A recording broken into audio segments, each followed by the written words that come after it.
All right, so last talk. Well, at least the last science talk. So dark matter under our feet and in the sky. I'm going to try and sort of motivate the different searches for dark matter we have going on.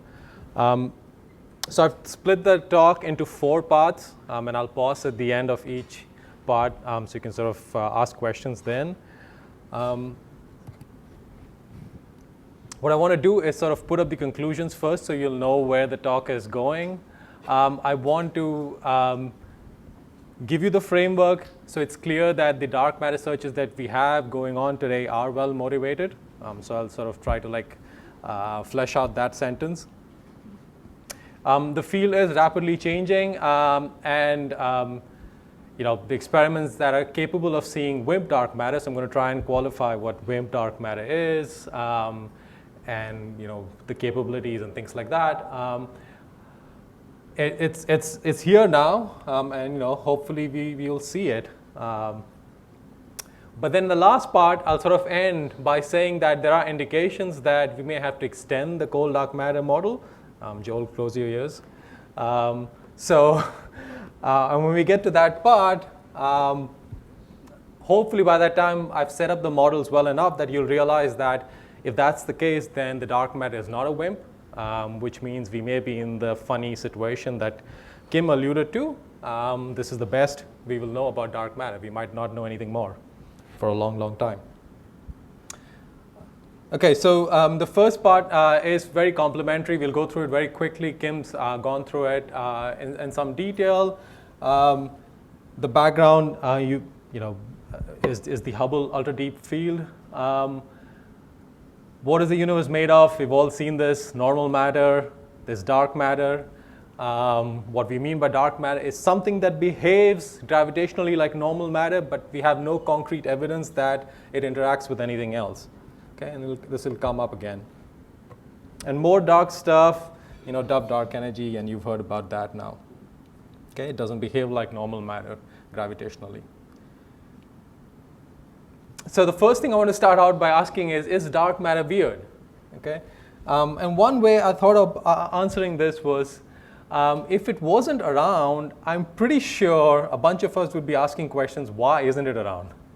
Okay, and this is in the context of particle physics models, which are designed to sort of complete the standard model. Okay, we know that the standard model is incomplete. There is something at higher energies, and in that context, particles that behave like dark matter are actually quite common, right? So I would say just by that token, dark matter doesn't have to be weird. It doesn't mean it's not. I'm just saying it doesn't have to be.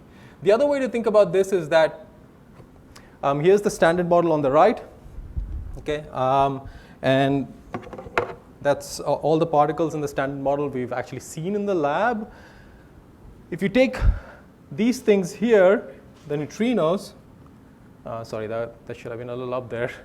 So if you take these 3 neutrinos here, and if they had a mass that was larger than we now sort of have, an upper limit of, then they could have been, good old dark matter, right? That could have been it. As it turns out, that's not the story. It's something else. It's not neutrinos. But that should actually, whenever you think about dark matter, if you start thinking about these particles, these neutrinos, right, that's not a bad way to go. Just make them more massive, and they sort of behave like dark matter, right? They very weakly interact with normal matter. Like to detect neutrinos, you got to put these huge tanks of water or scintillators deep underground, right, to capture these events. And that's what you got to do with dark matter also, right? So a lot of our thought process, if you're confused about dark matter, start thinking about them as neutrinos that are heavy. Okay, so the next couple of slides is the places where the dark matter pops up, and then after that we'll go through the evidence for it quickly. This is also setting scale, so we'll talk about parsecs a lot.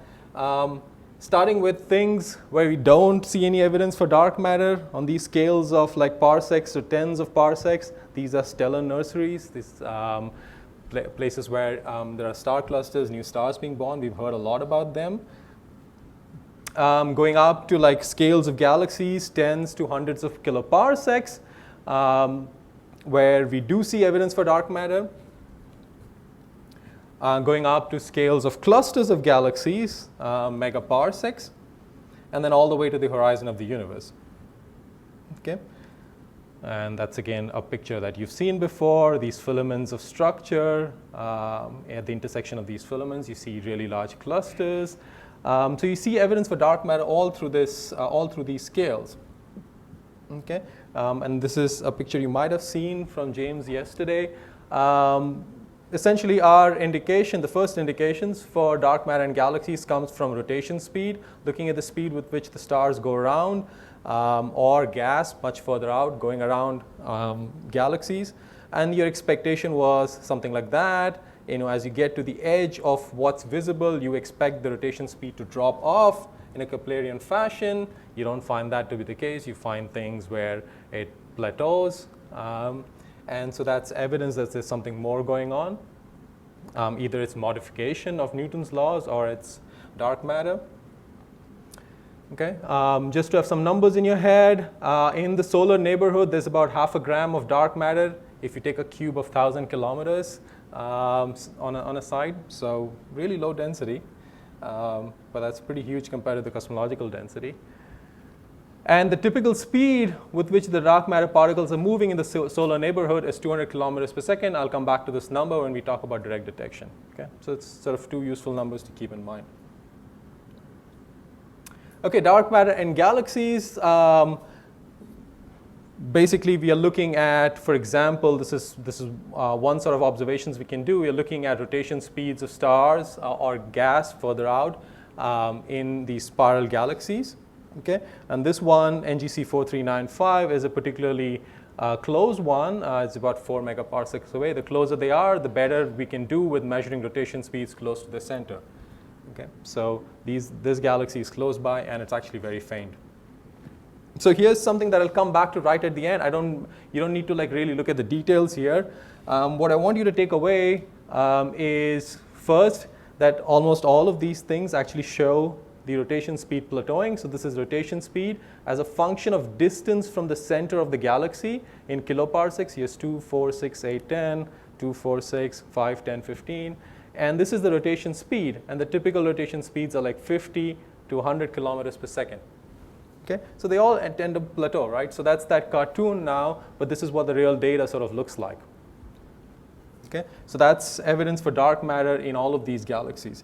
The other thing you want to keep in mind, and again, I'll come back to this right at the end, is if you look at all of these curves, and they are actually cherry-picked for that particular reason, you will see that the data rises linearly. Velocity rises linearly with radius here, there. Some show a little, a small region, but others like this one show a pretty large region. Okay, so keep that note in mind that the rotation speed in some galaxies rises linearly in the center, and I'll come back to that almost right at the end. Okay, so that was dark matter in galaxies. This is dark matter in clusters of galaxies. Kim went through this. There's two kinds of lensing. There's the strong gravitational lensing where you see multiple images of a background source, or you see multiple images of multiple background sources. So here's two famous clusters where you see that. And you can back out how much total mass there is based on these observations, and it comes out to be more than the stars and the gas in these galaxies. Okay. Similarly, you can do weak gravitational lensing. I won't go through this at all, but this is again the bullet cluster, where you see evidence for dark matter being separated out from sort of the gas. On horizon scales, we've heard about the cosmic microwave background. That basically, to first order, like we've heard, it's just about 2.7 degrees Kelvin on the sky. But then we know the universe is not perfectly smooth, so there must be variations in this, which was discovered by Kobe now a while back, 1990. And then WMAP, really sort of put a fine picture to this, and Planck, at some point next year, they're going to have cosmological results. We'll do even one better. Okay, and so just measuring these spots, and in fact, the intensity of the key observable here for us that's relevant is if you look at the intensity or the temperature of spots averaged over, let's say, 1 degree, like these spots, right? The kind of spots that your eye picks out. And then, for example, compare that to the temperature you might get by averaging a much bigger region, like say that. That ratio is very sensitive to the amount of dark matter you have, to the amount of total matter you have. So in fact, that ratio is set by the amount of matter to radiation. And that's one way in the cosmic microwave background we're able to get a really good idea of how much matter there is compared to radiation. And then since we know, again from these observations, how much baryons or normal matter there is, we can sort of get a very precise measurement of the total dark matter to normal matter, and that's about 5 times. Okay? So 3 sort of sets of observations. If any of these things had failed, most of the physicists wouldn't believe in dark matter. Okay? So, so those are the sort of, I think, at least for me, the 3 main observations. Okay, so we've sort of quickly looked through the different lines of evidence for dark matter. The next section is about the questions we can ask about the particles themselves. Okay? So the next section is probably the most technical, but then hopefully that pays off when we get to the 4th one. Any questions? Okay, so what sort of questions can we ask about dark matter? The one thing we can ask, and this is not as easy as it looks, is we can ask, is the dark matter cold or warm or hot? Okay? What does it really mean? The main distinction is, of course, you're talking about the temperature, but what does it mean to talk about the temperature of dark matter? Right? I told you that the dark matter in our own galaxy is moving with about, in the solar neighborhood, is moving with about 200 kilometers per second, right? On average, the difference between the temperatures of dark matter particles is of order 200 kilometers per second, right here. Okay, one might be going at 100, the other one might be going at 300. Random motion, right? Random motion is what we mean by temperature, right? When you take your freshman physics course, that's what you're told, right? Temperature is a measure of random motion. So in the galaxy, we know what the temperature of dark matter is. It's just set by the amount of stuff there is in the galaxy, right? That is not what I'm talking about when I talk about cold or warm. When we talk about cold or warm for a dark matter, what we are asking is, if it wasn't bound into a galaxy, when it was out there, let's say go back a few billion years, when the dark matter is just out there and there aren't really any nonlinear structures that are formed, what is its temperature? Meaning, what is sort of the relative dispersion in the velocities, right? For cold dark matter, it's very cold, meaning the typical velocities are really small. For warm, it tends to be larger, okay? And that's we sort of want to quantify that. Okay? Keep in mind also that as the universe cools, everything cools, including the dark matter, right? So as the universe cools, the temperature of the dark matter goes down. For typical models, which we'll see for WIMP-like models, the temperature today, if the particle wasn't in a galaxy, would be something like 10 raised to minus 14 or 15 kelvins. Really, really, really small, and that's why you call it cold, right? For all practical purposes, those guys were not moving. So the operational definitions we'll use is cold dark matter is something which has thermal motions that are completely irrelevant for galaxy formation. Okay, and all the pictures of simulations you've seen with large-scale structure forming essentially assume that these thermal motions are completely irrelevant. Warm dark matter is a class that we are defining here now, which has thermal motions that do 2 things, and we'll see this again in some detail. It cuts off the formation of small galaxies. You make things too warm, you just don't get small galaxies. Okay? So obviously you don't want to make it too warm, because then you'll run into trouble, because the stuff you see you won't be able to form, right? So it already puts a limit on how warm things can be. The warm stuff also does something else. It reduces the amount of dark matter right in the centers of the galaxy. Okay? And we'll come back to that in the context of that rotation curve I told you. I told you to keep in mind that the rotation curve seems to rise linearly with distance from the center, at least for some of the galaxies. And so we'll come back to that in this context. So that's one thing you can ask, is it cold or is it warm? What else can you ask? You can ask, does it interact with other particles? And this is going to be relevant for how you detect it. Okay, so we'll come back to that. You can also ask, does it interact with itself? Okay, does it bounce off of itself and sort of redistribute energy? And we'll see what that does in just a second. The third question you can ask is it stable? In fact, they're all questions related to its interactions. We won't discuss the last part too much. We know at least that it's stable on the scales, on time scales of 10 billion years or so. There are limits you can put on how stable it is. Okay, so we'll deal with these two, and we won't bother with that much. Okay, so cold dark matter is sort of the standard model we have, and it's for a very good reason. It just beautifully explains data starting from, as we've seen, cosmological scales, so that's the CMB, down to scales of order a megaparsec, okay? So down to scales of like normal galaxies like ours. And this is just one picture to like illustrate that. One set of colors is a simulation, the other set is observations. I won't belabor the point. That's one is theory, one is observations. Statistically, it's a wonderful match. It's certainly a model that's right. I mean, there's just no way to get around it. Okay, so we are going to start with cold dark matter. Anything else you come up with had better keep its successes. Okay, but what about extending it?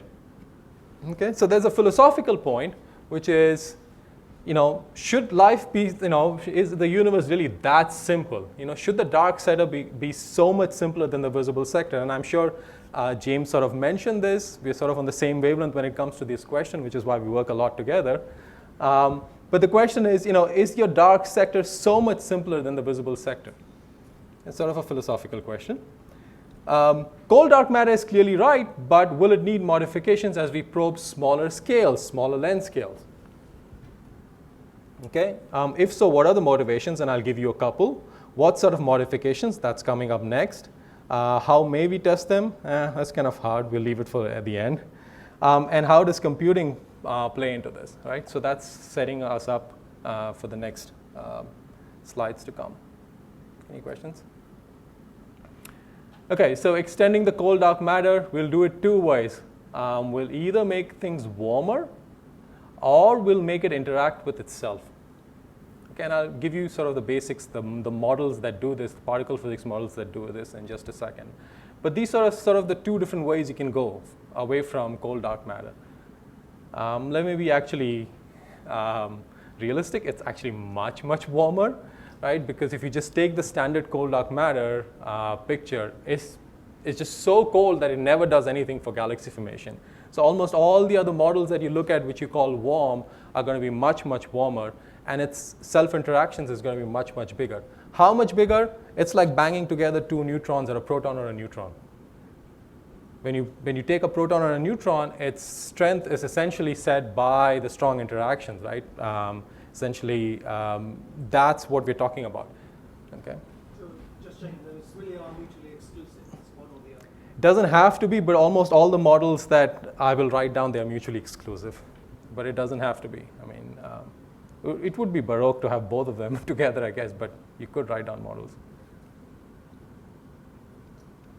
Okay, so the next thing you're going to do is, what does this mean? Why, when you make things warm or you have strong self-interactions, what does it really do? So here's a picture of a simulation of our own halo, or something like our own halo. This is from Via Lactea. It's a while back now. Okay, so it's the Milky Way halo simulated, and I should have said it's the Milky Way simulated. There's no stars in here, right? So there's no disk of stars. It would go there. Very easy to put one there. Don't really need a supercomputer. So those are the Milky Way stars there. If I sort of focus in, and I didn't try to get a high-res picture, it's not really needed. Let's say I look at one of these blobs. These are what we would term as subhalos. Like they're inside a halo, right? But their own little entities, right? If you were to look inside one of them, and I'll show you some, it's actually a cartoon does just as well, what you'll see is this radius is essentially the distance from the center of one of these clumps. So you pick the center of one of these clumps and then go out. And you'll find that the density falls off, and it gets to a point where it's sort of the mean density of the rest of the halo there, and then you can't really distinguish that from the rest of the halo, right? So that is sort of its limit, its size, right? So this is what it would look like if you were to plot the density as a function of radius. Just go to a simulation, go in there, plot it. That's sort of what it looked like with a little noise. We'll also have to deal with the mass enclosed. So this is another way. Instead of plotting the density, you can ask, if I look at in shells, if I go out as in distance, how much mass is enclosed? And it's going to rise initially and then sort of flatten off. And so you have all the mass essentially here. Okay, so that's how we're defining these sub-halos. Okay, so we'll need them. So what does warmness or self-interaction do to this picture? Now this is not a simulation where we've put in any warmness of which is essentially thermal velocities, or whether there's no self-interactions, right? So I'm not going to show you any pictures with self-interactions. James might have shown you that yesterday. But here's in cartoon what it does. If you were to take one of those subhalos, or in fact if you were to take any halo in a cosmological simulation and try to plot the density as a function of radius, distance from the center, the cyan, it would be what it looked like without any self-interaction. What the self-interactions does is it basically flattens this part down. It flattens this part down. And it does so for a very simple reason. When you have self-interactions, here's a particle coming in. Let's say it has a velocity of 100 kilometers. Here's another one coming in. It has 200 kilometers. They interact, bump off of each other, and they exchange energies, or they exchange velocities, right? So both of them might become 150. Larger velocities, they'll go out to larger radius. Essentially, these interactions clear out the center. It tends to push things further out, okay? And so it tends to make, what we call cores, a flat density core in the center. Very generic feature, always happens when you put in self-interactions. Okay. The other thing that happens when you, for example, if you make things warmer, is if you look at the number of halos, this is not mass as a function of radius, it's a different thing that we haven't seen before. It's if you plot the number of halos of mass greater than m. So just go to a simulation, just count up all the halos with mass greater than some m and just make a plot of it. If you were to make that plot without putting in thermal motion or self-interactions, it's going to look like this. It'll rise as a featureless power law. Okay, just keep rising. But if you make things warmer, you will find that it eventually turns off. Okay, and it will eventually start diving down here. Okay, and this is the statement that if you have a warm dark matter model, then you don't form small halos. Okay, very small mass halos. There's a limit to how small the mass is. In other words, the building blocks for galaxies, is larger. Okay, in a warm dark matter universe. So clearly, you want to make sure that it's not so warm that you're not, making things that we see. Okay.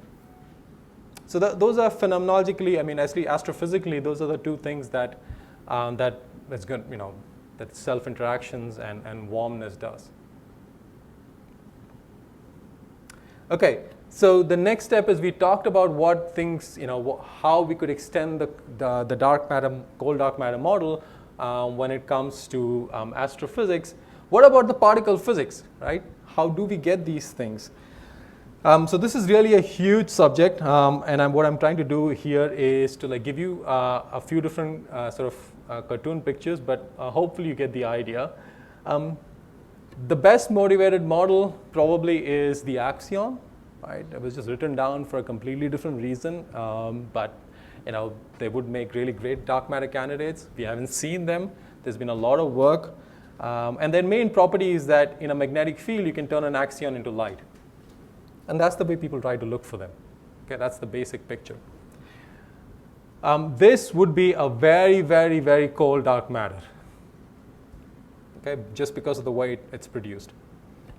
The next set is what I would call sort of the front runner, just because a lot of people work on it. but it might just be the looking under the lamppost syndrome.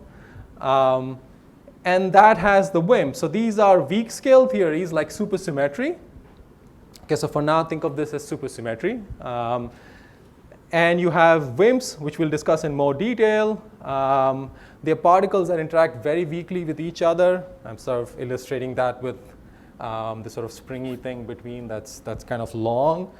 In the same set, you have things called super WIMPs that are even more weakly interacting. Whether you pick this or that as your dark matter is basically a choice you make. Okay, so whenever particle physicists will tell you that the WIMP is the dark matter, there's a discrete choice they made to pick that or this.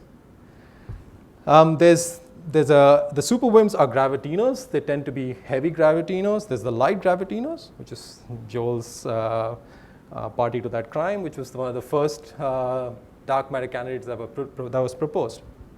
These guys are warm. Okay, and they're warm in different ways. Unfortunately, we won't be able to go through that in much detail. But if there are WIMPs, there's also machos. And these are things that just don't light up, but they could be around. Okay, like brown dwarfs, for example. There's limits on them. I think it's probably not all of the dark matter out there. There are things called sterile neutrinos. So if the neutrino, which seemed like such a great candidate, why not make something that doesn't really interact with the standard model? Okay.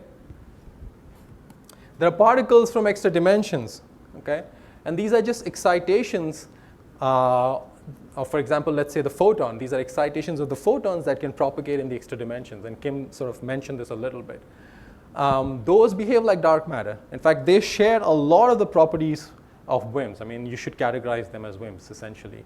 If the extra dimensions are such that the weak scale is folded in, if the size of the extra dimensions is set by the weak scale, okay, then they would be WIMPs. So this is probably, in terms of the phenomenology, a much wider class of models, particles from extra dimensions.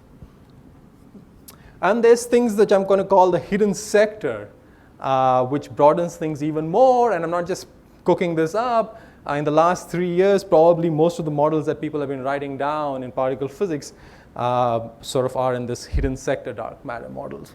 Okay? And you can get self-interacting, self-annihilating, whatever you want. Right? So it's a huge plethora of models here. Like I said, one way to keep this in your mind is some are cold and some are warm and some self-interact.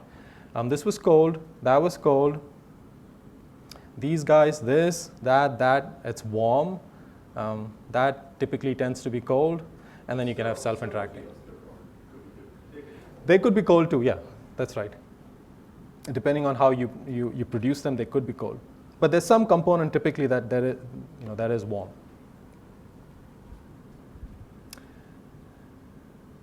Okay, here's a picture just to illustrate the point that they have very different phenomenology astrophysically.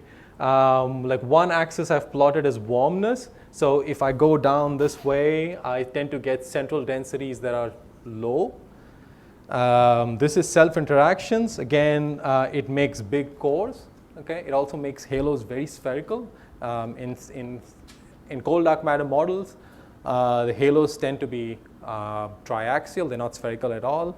And there's something here which I haven't talked about, which again sets what the mass of the smallest halo is. What I want you to take away from this is that the different particle physics models tend to populate this astrophysical phenomenology in different ways. Okay, so it's interesting to ask, to run simulations with different sort of warmness or self-interactions, because you are probing these particle physics models, right? And there might be no other way. We might be in a situation where we haven't seen the dark matter in a few years, and then what do you do? Before I leave this model, just want to give you sort of a picture in your mind for this hidden sector. What is it really? It's nothing really that esoteric if you're thinking about beyond standard model particle physics. Here's your standard model. Okay, just all your standard model particles are in here. The hidden sector is something that doesn't directly interact with the standard model. So there could be hidden sector particles right here. They just don't like to talk to us, normal stuff. Okay? The only way they talk is by exchanging some particle that's really heavy, and that's what's called the connector. So for example, if you ask a particle physicist, how does an electron and a positron interact? Well, they exchange virtual photons, right? Photons are something that we know of. They exchange virtual photons. These guys interact by exchanging some particles that are really heavy. Okay? So that's all that you're calling a hidden sector. Okay? And if you ever hear a talk about supersymmetry, there's a hidden sector built into it already. And the reason is we know that supersymmetry can't be unbroken. We don't see any supersymmetric particles. It has to be broken. There are constraints. You can't break it, so you can't make this supersymmetric and break the supersymmetry in the same sector. You could try to do it, but people discovered very early on that you would violate all sorts of constraints. So if you want to break supersymmetry, then there has to be some hidden sector. All that means is that sector doesn't talk to you directly. That communicates the breaking. And this is where all the work in SUSY goes on. How is supersymmetry broken? You'll hear words like gauge mediation, supergravity mediation, and things like that. And that's telling you how supersymmetry is broken if we really had supersymmetry in our sector. Right? So hidden sector is already there at some level. Right? And then if you wanted to complicate this model even more, you could make the SUSY breaking happen there. You don't have to. It's up to you to draw these lines or not. Right? Different modeling. Okay, so hidden sector isn't really that esoteric in terms of beyond particle physics models, but it allows for lots of different phenomenology. The best way I find of thinking about this is, imagine there was a hidden sector that didn't talk to us, but it had a proton and neutron, like our own world. Right? Why should the hidden sector be all that simple? If it had a proton and a neutron, those guys would interact with each other, self-interacting. But they wouldn't be interacting with us directly. They would be interacting with us through some other connector particles, right? Which would make them very weakly interacting as far as we are concerned, but amongst themselves they could be strongly interacting, right? And I haven't really done much except to make a copy of our standard model and put it there. Very simple phenomenology. Okay, I'm going to skip this. So what we've seen so far is that there are well-motivated dark matter models, and they make different predictions for how small galaxies form and what the density of dark matter is in the central parts of these galaxies. Okay. WIMPs are the favored candidates. They're really well-motivated. Things like how much, what's the density of WIMPs in the universe today? It falls out naturally from these models, right? So there's a very good reason why WIMPs are very well-motivated. The other reason why WIMPs are the most favored candidates is they provide the most dramatic avenues for seeing them. Okay, and by that token, they become everybody's favorite, right? You do want to detect these things. So the next thing that I'm going to do very quickly is talk about different ways of looking for WIMPs. There are 3 different ways: direct, indirect, and direct production. So one slide on each. So how do we see this? So for the WIMP, remember that it's weakly interacting, so it's going to be not that easy. So that's what effectively makes it dark. It's not truly dark, right? It's only dark because it interacts so weakly. It's massive, and you might ask, why does it have to be massive? If it wasn't, then even with weak interactions, we would have seen it in the lab. We would have seen it at the Tevatron at Fermilab, or at LHC now. Right? And the nice thing about these WIMPs or these super WIMPs or those light gravitinos we were talking about is these particles will all fall out of theories designed to complete the standard model of particle physics, right? At some level, you didn't write down the model to explain dark matter. You wrote it down for different reasons. And that always has, philosophically, that always has more of an appeal. So indirect detection, what you want to do is look at the dark matter in our own galaxy, for example. When 2 dark matter particles come close to each other, there's some probability that they will annihilate. Now this requires a special property, right? We know that electrons and positrons annihilate. Electrons and electrons don't annihilate, right? This requires a property that the dark matter is its own antiparticle. Turns out in almost all of those models that were written down, the supersymmetric models, the extra dimensions, that's true. The dark matter tends to be its own antiparticle. So this happens, okay? So the dark matter particle gets together and annihilates this is that some massive particle they exchange to do the annihilation. For all the different things, the direct detection, production, I'll show you the same diagram, just turned one way or the other. But this thing can produce, for example, quarks or anti-quarks, can produce electrons or anti-electrons. Okay? At the end of the day, though, you don't see quarks because quarks hadronize. They want to get bound up into protons and neutrons. So what you end up seeing are protons or antiprotons, electrons or anti-electrons, and a whole bunch of photons, right? This is what's happening sort of microphysically there. But at the end of the day, what you see are essentially matter, antimatter, and light. That light, people are actively looking for signals with the Fermi Gamma Ray Telescope. That's up now. The data is public. It keeps, with a lapse of maybe a week or so, the data is just out there on the web. Anybody can download it and try to look for this. For the antimatter, there's the Pamela experiment that did create a little bit of a stir, and actually it prompted a lot of work in the community because there was a detection of positrons. Anti-electrons are just positrons, right? Which didn't seem to be coming from. At first blush, when you looked at it, it looked like it was a signal for some new source, and people jumped on it and said, "Well, this is dark matter." And there's been a lot of work on it, not yet resolved. It could still be dark matter. This is something that AMS, which should have now a year's worth of data, and hopefully at some point this year they'll announce, that they either see something exactly like Pamela or maybe something different. So this is something to keep your eyes and ears open for. This is on the International Space Station, this experiment. Okay. So that's indirect detection, looking for antimatter and looking for gamma rays. Okay, there's a lot of active work on this end here, people looking at the galactic center, and there's been a couple of claims of detection of something other than normal sources, and people have claimed that that's dark matter. Again, that's really premature right now, so there's a lot of work going on in this area too, looking towards the galactic center. So the best places to look for sources of indirect detection, well, there's a whopping big high density spot. Look towards the galactic center, right? It's a no-brainer. The other places to look are these clumps here, right? They have high densities, right? So one thing you could do is, we don't see them, we don't see all of these clumps, right? We don't see every one of them, but you can imagine they're there and do a blind search for them. Not so great, but people are doing them. Nothing's come up. But some of these clumps have to light up because we see satellites in our own galaxy. So you may want to look towards them. Right? We do see a whole bunch of satellite galaxies, about 20, 25 of them. Right? So one thing people, including a lot of groups, including me, have been doing is looking to these satellites and trying to see if there's a signal. Nothing's been found yet. All we've done is place limits. But for the first time, we've ruled out like models, the WIMP models we talked about.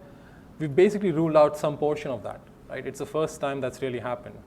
So things are happening now after waiting for 20 odd years.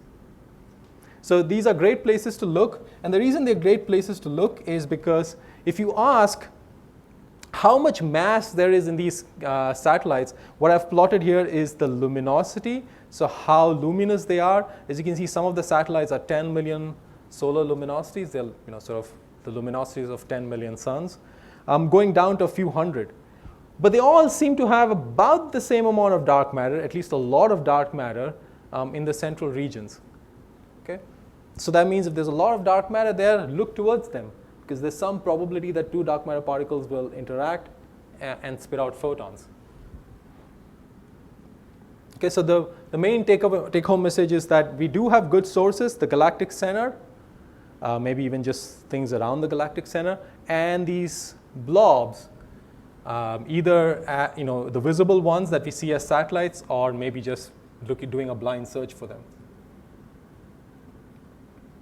Okay, what about direct detection? Well, the direct detection works where you're looking for a dark matter to come in, hit a proton in your detector, and then just bounce off. Okay, so this is just purely scattering. You take a hunk of silicon or germanium or something like that, go deep underground, wait for a dark matter to come and hit one of your nucleus and see that nucleus recoiling.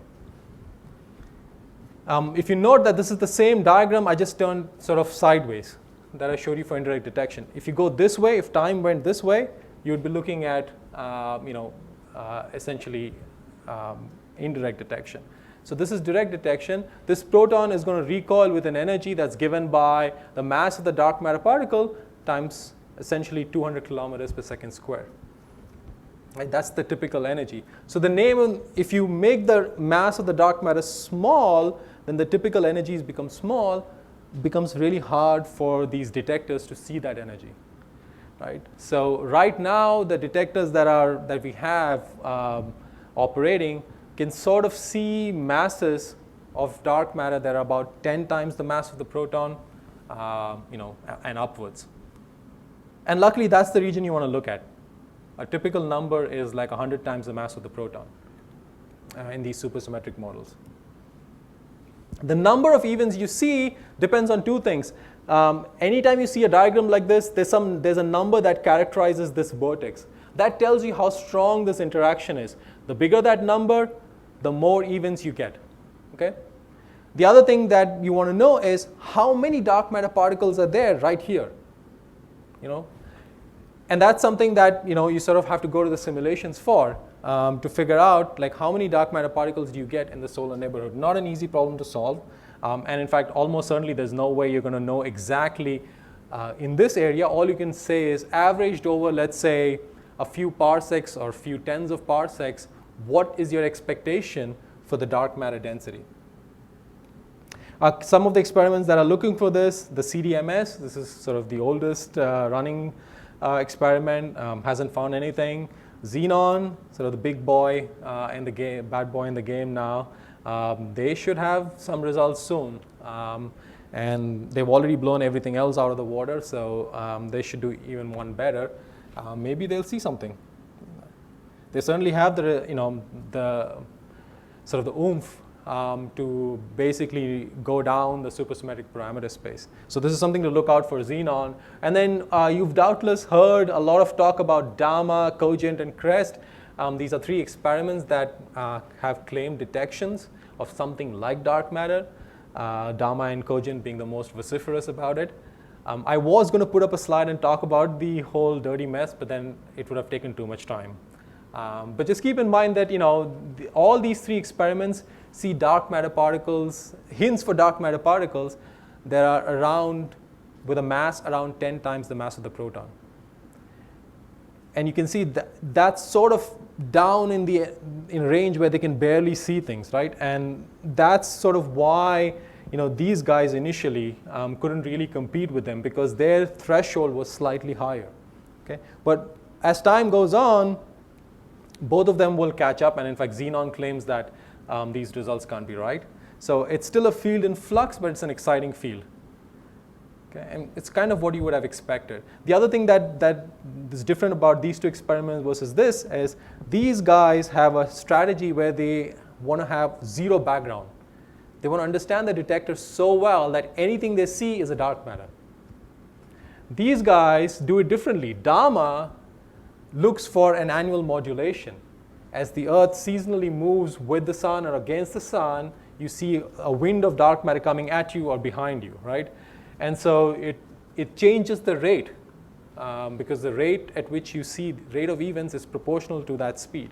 So DAMA is looking for modulations. Cogent and CREST, I'm going to simplify this, but their sort of name in the game is really threshold. They're going down to much lower thresholds.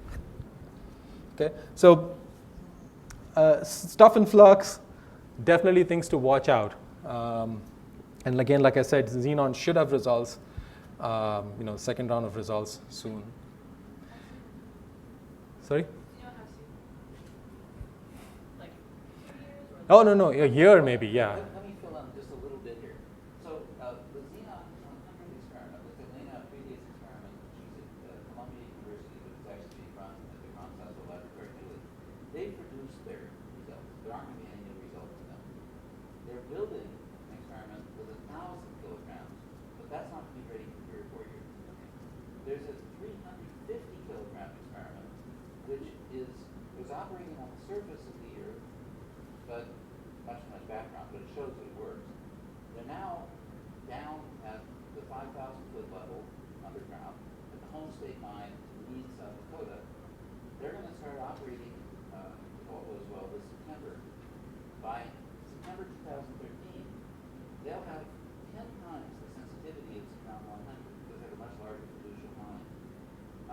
so sometime late next year, you can expect results from that. That's called the LUX experiment, Large Underground Xenon. Rick Gaitesville, Brown University, is the PI of that experiment. There are other experiments that are being very quiet. There's an 800 kilogram xenon experiment that's not so sophisticated, that's been operating in Japan. They were supposed to have released results several months ago. They've been very quiet. And as far as I know, we don't know whether that's because they are about to announce some spectacular result, or maybe the experiment isn't working, or something in between. There's more, but I'm telling you that much just to give you a sense of what's happening. The most important thing to know is that these experiments have been increasing in sensitivity very slowly up until about a year ago, where you get a factor of 10 increase in sensitivity every 5 years or so. Now we're getting a factor of 10 increase in sensitivity every year or two, and we can foresee that this will continue for quite some time. We are just entering the interesting region. No important model has been excluded yet, but in the next few years, we'll either see WIMP dark matter or rule out essentially all the popular models. So the next several years are going to be extremely important.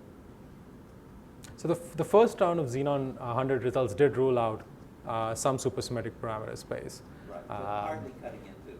partly cutting it. And I thought they were going to have another round of results because they'd fixed their systematic issues. But anyway, we can talk about this later. So the last bit I want to discuss was this direct detection. There's nothing really much here to say except this is, direct production. This is the place where you bang together protons and you're essentially looking for quarks and anti-quarks to go to dark matter. This is a very simplified diagram. It doesn't have to just happen like this, but essentially you're looking to produce dark matter. And again, you can see it's the same vertex, right? So if one thing happens, that's the nice thing about these WIMPs. If you get one, you get all three, right? And that's just a picture of Atlas. So this is again something that I'm sure everybody's familiar with, and you guys all have your ears open for. Maybe they'll see something. Hopefully, when they have new results, which should be next year. Wait, are you done? I have a couple more, 3-4 minutes. Okay, so the last part of the talk is I basically wanted to leave you with this idea that things don't, at least to me, look like that it's good old WIMPs. And there's two lines of evidence. One I've already told you about, which is that linear rise, remember, in the rotation velocities. The other is some recent work on the density of dark matter in the satellites of the Milky Way. Okay, so there's 2 bits of information. I have, I think, 3 slides. So this is just a summary of all the satellites of the Milky Way. It's just scaled by the luminosity here, and this is the distance in kiloparsecs, 250, 200, 150. The red ones we knew before the Sloan Digital Sky Survey. The green ones were populated by the Sloan Digital Sky Survey. And with new surveys, especially in the southern hemisphere, hopefully we'll see a lot more of this. Like I said, they're great sources for indirect detection, but right now, I just want to focus on the stuff that is bright, these guys, right, very luminous ones, and tell you one thing. So you remember that simulation I showed you with of the Milky Way, like halo with little blobs in there, right? And I said you can go into one of the blobs and plot how the mass changes as a distance from the center of the blob, right? So these are curves. Not for that Via Lactea simulation, but on another one called Aquarius. These are just curves for the mass of some of those blobs. Okay, and the data is plotted in these, these filled circles, right? The bigger the circle, the bigger its luminosity. And as you can see, if you wanted to, you could take this curve here and pair it with that because you get the right mass or the right radius. You could pair this curve with that one, this with that one, this with that, this with that. So you could find one curve for each given galaxy. And it looks like everything is right with cold dark matter because you're able to populate these satellites in these clumps of dark matter seen in simulations, right? So it seems like everything should work. But, and this sort of, when I made a picture like this, it sort of set my thinking for a good, couple of years. I decided, well, everything is fine. There's nothing really to worry about, except when you do the following thing, which is you plot all the things that are there ranked by how massive they are. So now I've plotted, I think, the 20 most massive things, or maybe 25 most massive things. Again, you can see that there are lines going through all the data points. But what you see is there's a whole bunch of these lines here that are the most massive that don't fit any of the known satellites. So you are in this funny situation where the most massive clumps in those simulations are essentially missing, like they don't seem to light up, right? And this is a hard nut to crack. What happened to it? What happened to these most massive satellites? There are thousands of more. You saw there were these tiny dots in those simulations, right? There are many, many, many more subhalos in those simulations that are not seen. I'm not worried so much about them. There's lots of different physics, having to do with reionization, feedback, that could make sure that stars just don't form in those small halos. But the most massive ones, at least if you go with the sort of the standard picture we have for galaxy formation now, should have formed stars, right? So the question is, where are they? Okay, and this could be solved by either self-interacting or warm dark matter, right? So this is the one sort of take-home thing about small issues on small scales. The most massive subhalos that you see in simulations don't seem to light up. And we don't know what to make of it. The second piece is this picture I said, keep in mind that you look at the rotation speed as a function of distance. Look at this linear rise, right? And we've known this for a while. This is nothing new, right? We've known this for a long time. This linear rise tells you something. It tells you that the density as a function of radius has to look like this rather than that. And so, very simple reason, v square is m over r, okay? Just Newton's laws, right? And that tells you that m has to go as the distance cube, which means that you have to be, in that part. It can't be this one. So something, if you started off with the cyan curve, something is making it go this way.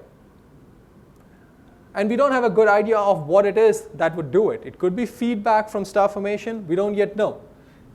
Again, if you had self-interacting dark matter, for example, it could do this. I'm not telling you that's what the dark matter is.